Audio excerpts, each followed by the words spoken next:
భారత మాజీ ప్రధాని భారతరత్న వాజ్పేయి జన్మదినం పురస్కరించుకుని సుపరిపాలన దినోత్సవంగా జరుపుకోవటం, ఈ కార్యక్రమంలో నేను పాల్గొనటం నా అదృష్టమని ఎచ్చెర్ల ఎమ్మెల్యే నడుకుదుటి ఈశ్వర్రావు అన్నారు. ఈ దేశంలో పుట్టిన ప్రతి పౌరులు మరణించిన తరువాత కూడా తన అస్థికలు సైతం గంగలో కలుపుతుంటే భారత్ మాతాకి జై అని అంటాయని తను పార్లమెంట్లో మాట్లాడిన కవితను ఎన్ఈఆర్ గుర్తు చేసుకున్నారు.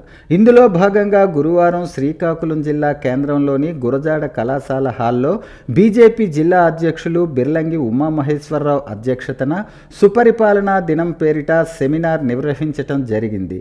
దేశవ్యాప్తంగా ఏడాది పాటు వాజ్పేయి గారి జయంతి కార్యక్రమాలు జరుగుతాయని బిర్లంగి ఉమామహేశ్వరరావు తెలిపారు.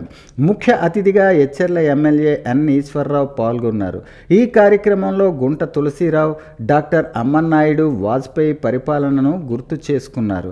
ఈ కార్యక్రమంలో బీజేపీ నాయకులు పూడి తిరుపతిరావు, పైడి వేణుగోపాలం, అట్టాడ రవిబాబ్జీ, సవ్వాన ఉమామహేశ్వరి, సుపరిపాలనా కార్యక్రమం కో కన్వీనర్ బైపల్లి రాజేశ్వరి, మేధావులు, ఇంజనీర్లు, ప్రొఫెసర్లు, విద్యార్థులు సెమినార్లో పాల్గొన్నారు. భారతరత్న అటల్ బిహారీ వాజ్పేయి గారి 100వ జన్మదినోత్సవం సందర్భంగా ఈరోజు మన గురజాడ కళాక్షేత్రంలో, గురజాడ విద్యాలయాల్లో, గాయత్రి కాలేజీలో ఏర్పాటు చేసినటువంటి గుడ్ గవర్నెన్స్ డే సమావేశం విద్యార్థులతో, పెద్దలతో, ఇంటెలెక్చువల్స్తో ఏర్పాటు చేసినటువంటి సమావేశంలో పాల్గొనడం జరిగింది. భారతదేశానికి 55 సంవత్సరాల పాటు పాలించినటువంటి కాంగ్రెస్ ప్రభుత్వం దేశాన్ని సర్వనాశనం చేస్తే 5 సంవత్సరాల్లో భారతదేశాన్ని ఏ విధంగా సంస్కరణ చేసి ముందుకు తీసుకొచ్చారో వాజ్పేయి గారు ఆయన ప్రధానమంత్రిగా